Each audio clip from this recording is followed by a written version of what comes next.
Okay, good afternoon, everybody, and thank you very much for joining this webinar on creating employee passion for brand and for customer. It's a particular passion of mine, so I'm actually delighted to be talking about it. First, I'd like to thank Russell Cummings and Ray from SBD Business for helping set up this webinar structure. So it's thank you for allowing that to happen.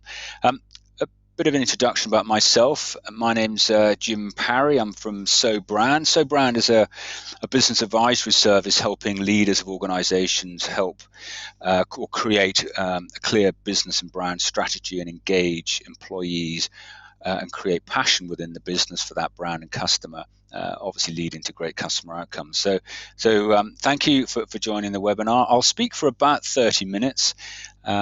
And I'll like to talk a bit about some examples of what this looks like in business.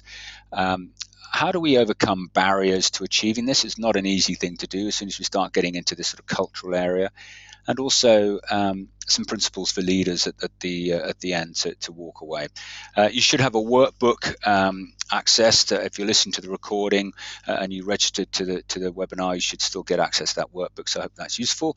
And a webinar is also wouldn't be a webinar unless there's some light touch exercises throughout the process. So it'll help you give some thought to your own business around some of the principles and insights that I'll talk about.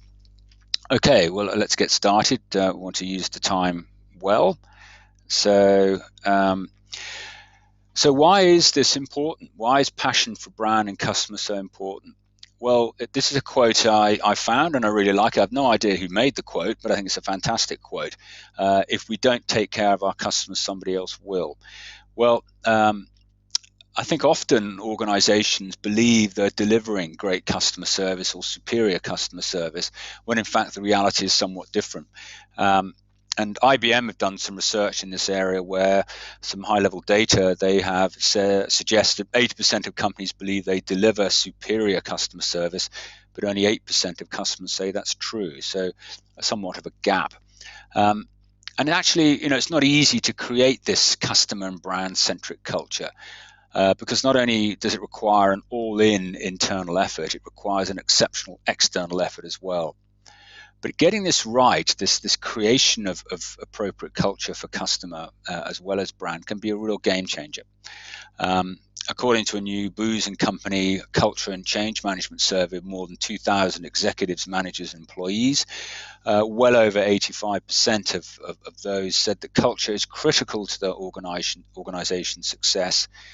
And 60% see it as a bigger success factor than either their strategy or their operating model. And Deloitte Global Human Capital says that 78% of business leaders rate retention, employee retention, and engagement urgent or important. So it's clearly a big issue in business. I think it's a growing issue and one that's continually being recognized in many businesses throughout the world. So looking at some connectivity here, the things that need to be connected in order for this sequence to occur. And hopefully you'll see a screen with 5 blue circles with writing on it. And we start with customer. And really the principle is that customers have to have a great experience with your brand or product or service to return. And that's, I think we know that to create loyalty, you have to deliver consistently high levels of customer experience.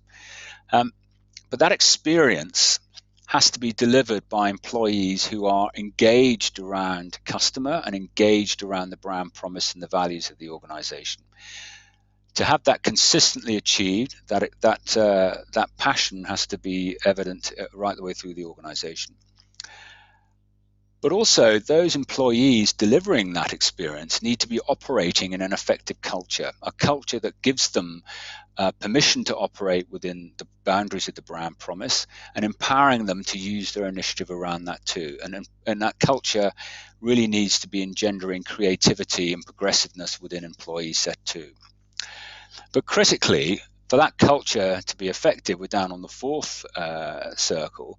That culture has to be created by leaders who live the brand, and leaders who are able to understand the brand values, the sustainable competitive advantage of the organization, and also importantly the vision and the why. What kind of makes an organization tick? These leaders have to be able to articulate that and live the brand visibly to the employees, because leaders are watched all the time by employees, and this is very much a leadership task around living that brand and delivering the culture. But of course, the last kind of piece of connectivity is that brand has to be grounded in people insight. It has to be grounded in customer. It has to be grounded in employees, about that human connection for brand. Very important. So there are a number of benefits of creating this passion for brand and customer, and it kind of works.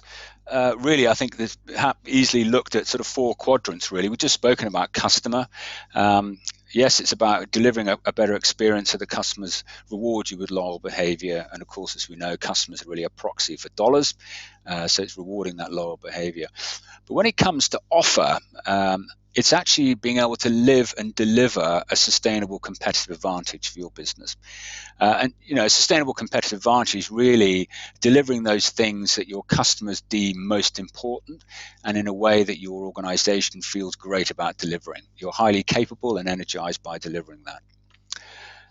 Operationally, and this is where sustainable competitive advantage also plays a significant role in the operations, but through that connectivity you create through customer and brand passion, you start to create an agility for customer. The organization is able to maneuver itself quickly and with effective decision makings for great customer outcomes. And also, you have clearer priorities. So if the customer and a clear set of business values and passion for that brand is clear, endemic through the organization, priority setting is much clearer. The way forward tends to be clearer for all concerned. And lastly, with staff themselves, this passion creates excitement, and when people are excited, they do great things. And it also creates a sense of tribe, a sense of connectedness, and a sense of belonging, a personal identity with the organization and the brand. And subsequently, you get great brand ambassadors. You get people who move from this continuum of perhaps being passive employees, but passive participators in the organization, to people who are proactively advocating the place that they work or the products they work on. And this also speaks to increased talent retention and talent attraction. So a toolbox. So these things are not easily created, as I keep saying, but leaders need to have access and be very familiar with, I think, some key essentials in a toolbox. And that toolbox to me is made up of a vision. So very important to understand, and I think this is fairly obvious, but a vision, a compelling vision statement about where it is you want to be at a given point in time. But also, it's not just words, it's actually lived through actions and stories and leadership behavior, actually living and articulating that vision. Values. So values are really about what you stand for, what makes your organization tick, what is your inner purpose as an organization. And it's very important for these values to be unique if you can make them, but critically, they have to be authentic. They have to be really authentic about what you stand for. And this starts to create the connection between people who work for you and you as an organization, because business is generally about people. Sustainable competitive advantage. So we mentioned this, how you will win, how you're going to win by delivering those things your customers really care about, and what makes you excited and capable as an organization.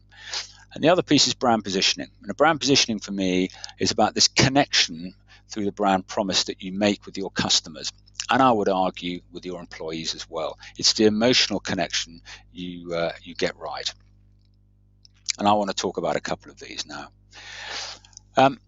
The first piece I want to talk about is a case study with Zappos. Now, I don't know whether many of you are familiar with Zappos. They're an American online shoe company. They were bought by Amazon. Well, they started in 1999, and 10 years later, Amazon bought them for about $1 billion. So a hugely successful organization, but incredibly transparent organization. And where I look for examples of where the internal brand of an organization and the external brand of an organization starts to come very close together and almost be as one. Zappos achieves this. Now, they're quite a distinctive organization, very American in their approach, and have a particular style.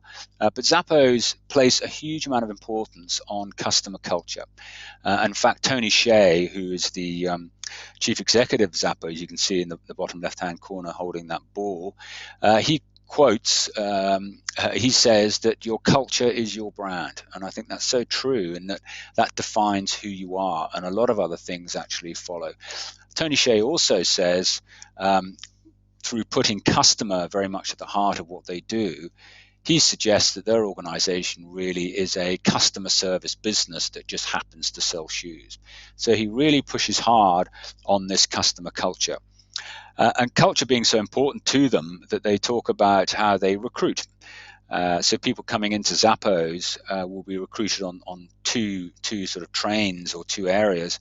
One being their capability for the job, the technical capability for the job, and the other is their cultural fit. So people are really assessed around, it's a two-way process, clearly, helping people make open choices. Now, once people decide to join Zappos after a pretty intensive 4-week induction period, Tony Hsieh offers them something around $2,000 or $3,000 to leave the organization, because he wants to make sure that people are joining the organization because they feel it's the right fit for them. It's a good emotional connection with the business. And I think probably a very, very small minority of people take the money. So clearly they're getting something right. And if we look to the next slide around Zappos' core values, they've got a very interesting set of values. I mean, there are 10 of them, which is quite a lot. I think probably most of us find it easier to deal with maybe 4 or 5 value sets, but it kind of doesn't matter. The point is that the values are authentic, lived by the leaders, lived by everybody in the organization, and are real to the business and unique to the business. And things like create fun and a little weirdness, as an example, are indications of that organization's permissiveness and empowering employees to act and behave in a certain way within the boundaries of the business values. So I think really interesting set of examples of how businesses can create value sets that are quite powerful and quite authentic and unique to the organization. Another piece that I wanted to share with you was something I've kind of seen from somebody called Simon Sinek, and some of you may have heard of Simon Sinek. He's an author and presenter, and he shared this principle of what, how, why on TED Talks a few years ago, and I would highly recommend that you look at this. You just Google Simon Sinek, S-I-N-E-K. On TED Talks, and you'll see him talk about this. But just to briefly paraphrase what he's saying, but I think I love this because it's a very simple, quite compelling way to talk about what the business purpose actually is. And so Simon Sinek talks about Apple, and he uses Apple as his example. And when we think about the what, how, why, the what of what organizations do is kind of the physical thing. So in Apple's case, they're making consumer electronic products. And that is perhaps no different to many other organizations that do the same. So not necessarily differentiating in itself. The how they go about it starts to get into some of the competitive advantage areas. And so in Apple's case, and they probably express this slightly differently, but the how is really they're innovating. They're very innovative. They're constantly innovating for customer. Their values talk about focus on innovation, focus on the priorities for customer. But I think the thing that sets them apart, really sets them apart, is that Apple's about changing the status quo. So that's their belief set, why they're in business. And why is not about simply making a profit. That's kind of an outcome, as Simon Sinek would say. But why is actually about the belief. Why do they come to work every day? Why do they exist? What's their purpose? And I think the insight here, and if you think about it for your own businesses, people tend to buy not what you do, but they buy why you do it. And I think this emotional connect around belief set is a very important piece to remember when developing organizations and developing products and services. So I think it's quite a powerful thought. And I think one can also take that principle into brand positioning. And I like to think of brand positioning around your shared value or your shared why.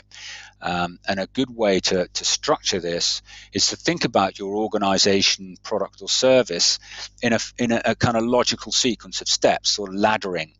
And so it's really about understanding, obviously, your target consumer. We can see the top box, so your product or service is for a particular type of target audience, and that target audience wants an outcome. That's got to deliver something, so they want an outcome, and there's a functional benefit. So your product or service provides something that is a functional benefit, and it offers a particular point of differentiation, which is one of the reasons why you choose it rather than other products. But the big bit for me is what it allows you then to do. There's a higher order emotional connect between your brand, product or service, and your target audience. And again, I would argue that connect between your employees too.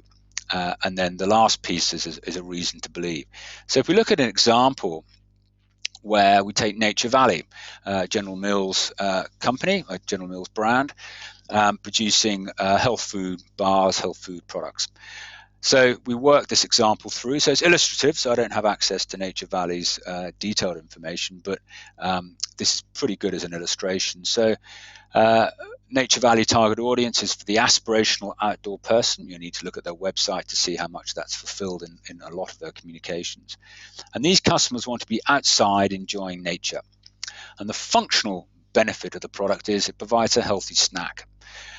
And the point of differentiation, that offers natural nutrition without any preservatives. So that's the point of difference about the product. But the connection that Nature Valley brand is making with its customers is about connecting with nature. So that's the higher order emotional connection. That's the shared belief, the shared value that Nature Valley have with their particular target audience. And it makes it a very authentic relationship. And I think employees do the same. If you go back to the Apple example about changing the status quo, I mean, that's why people queue up outside Apple stores to get the latest iPhone for customers. And that's why people want to work for Apple, because it's an organization that has a belief set in common with many people that work there. And obviously Nature Valley's long history of embracing the outdoors and outdoor sports. Again, you need to look at their communications. You'll see quite clearly that's true in terms of how they go about their business.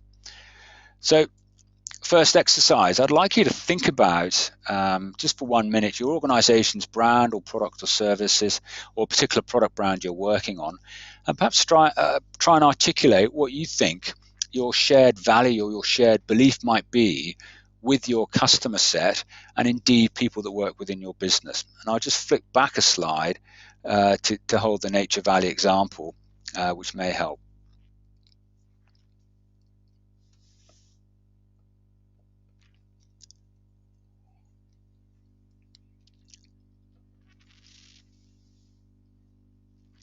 Okay.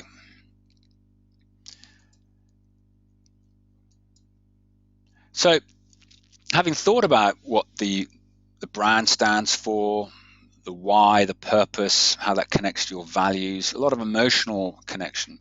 But what about employees? How do we engage employees? Now, I'm going to talk a little bit in a minute about barriers and how we overcome those barriers, but I just want to give you a couple of examples of where I've worked on or have examples of effective employee engagement. And to me, a lot of this is about harnessing creativity.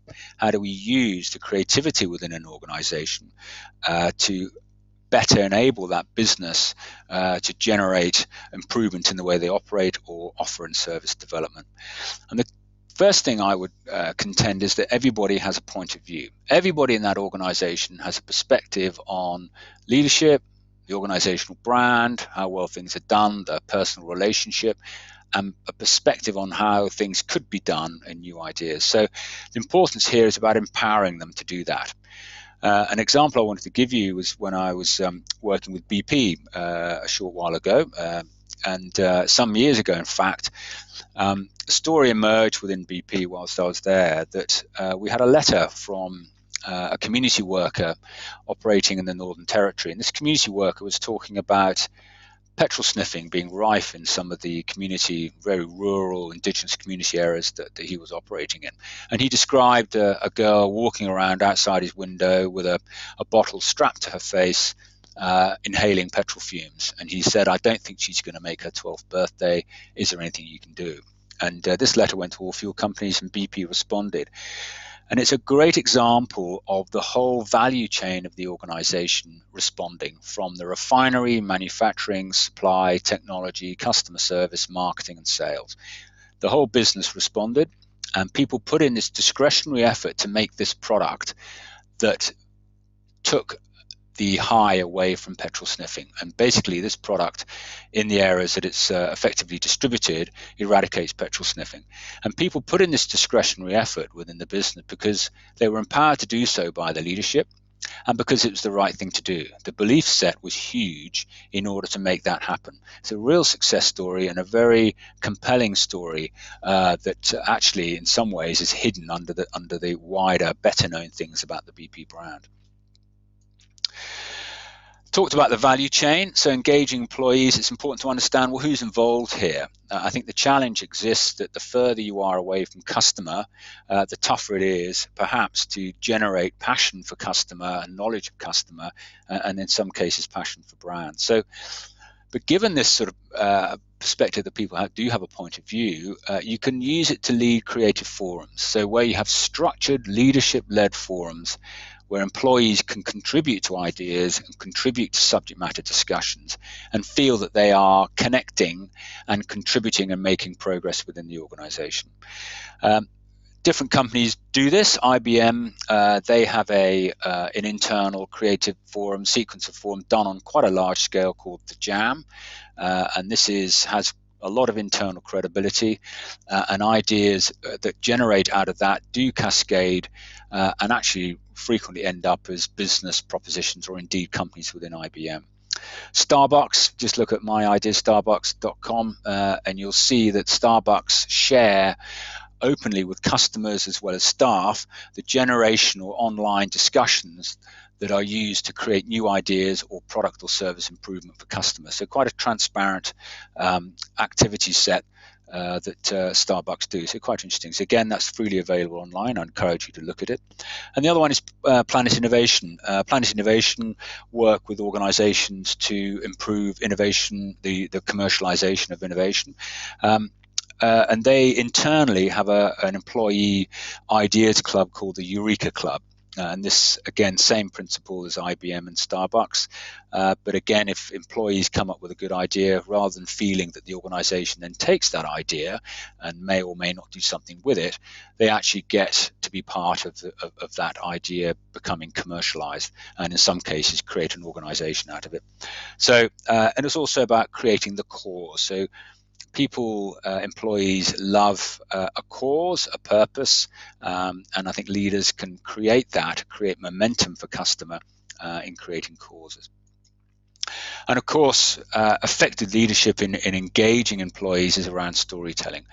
Human beings listen to stories every day. We're great storytellers, and that's how we generally communicate with one another. But for some reason, in formal business environments, that can often be lacking. So I think bringing out stories around brand and customer folklore is a very compelling way of creating engagement, because people listen to stories and they can create pictures in their mind around storytelling, and it's a very effective influencing tool. And we used Michael Clark there for a number of different causes and rallying cries and representing the brand, and he helps us to create and tell those stories to our targeted audience as well as employees.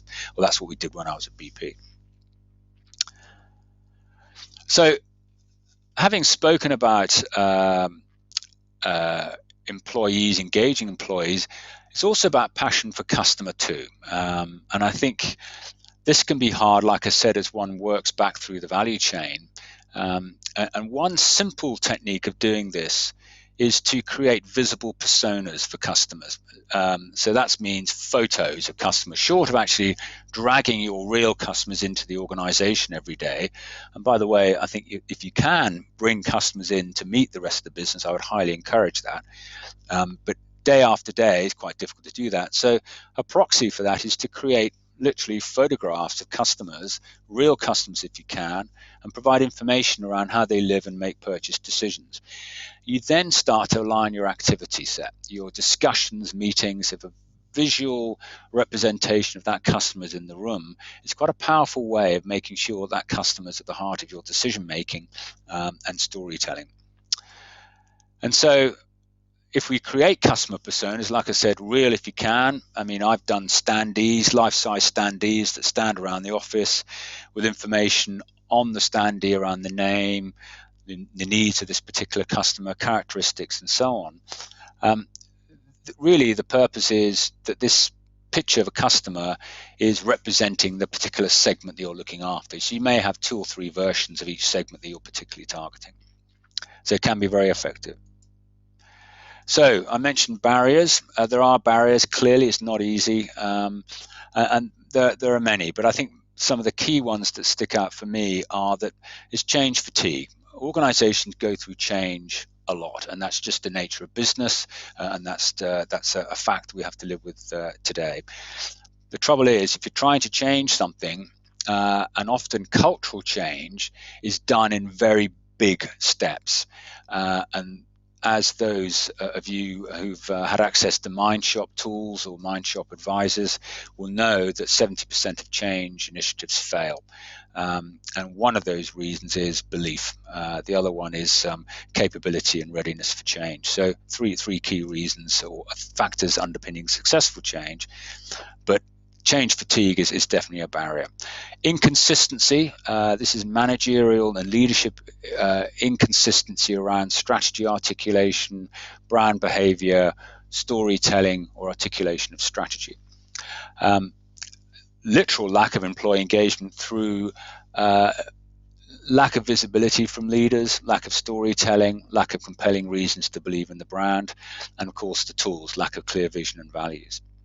So how do we overcome those values? Well, we can start by sort of understanding. There's a nice little quote here that I put in that children imitate their parents, employees their managers. I thought it was a lovely little quote and probably very true. So worth remembering, again, as leaders, that we are visible in our actions and our written word and our deed.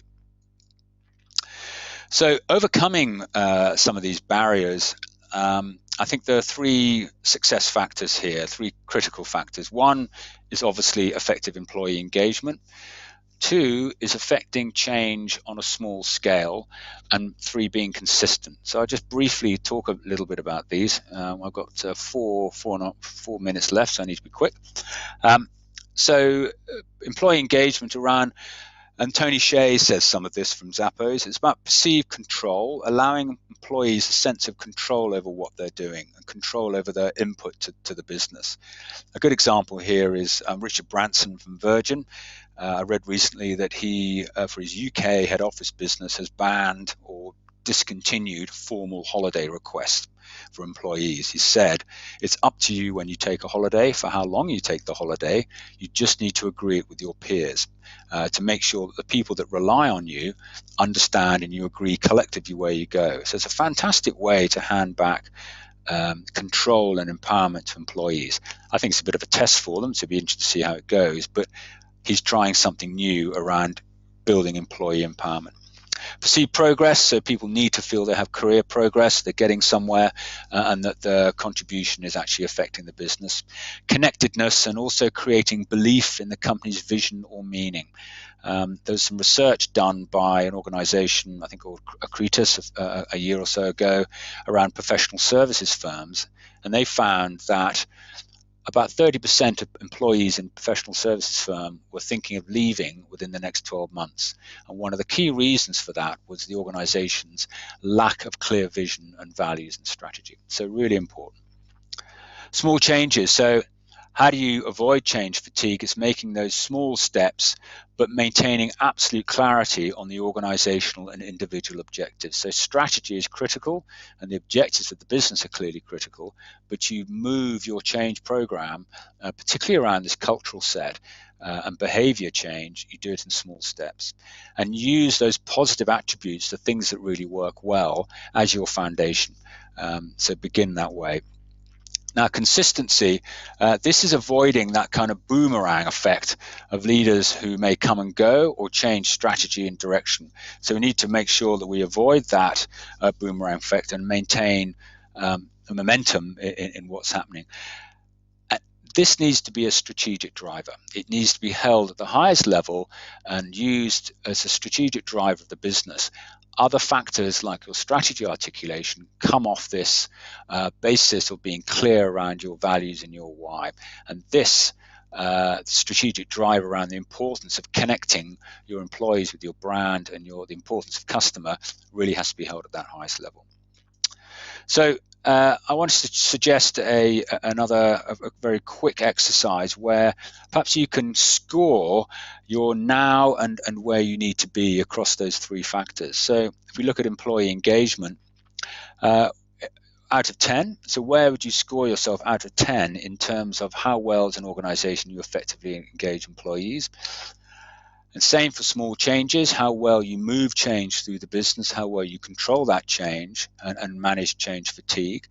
And lastly, with consistency. So the now, where you are now, and where, how important out of 10 would you believe this factor to be in achieving your future business goals?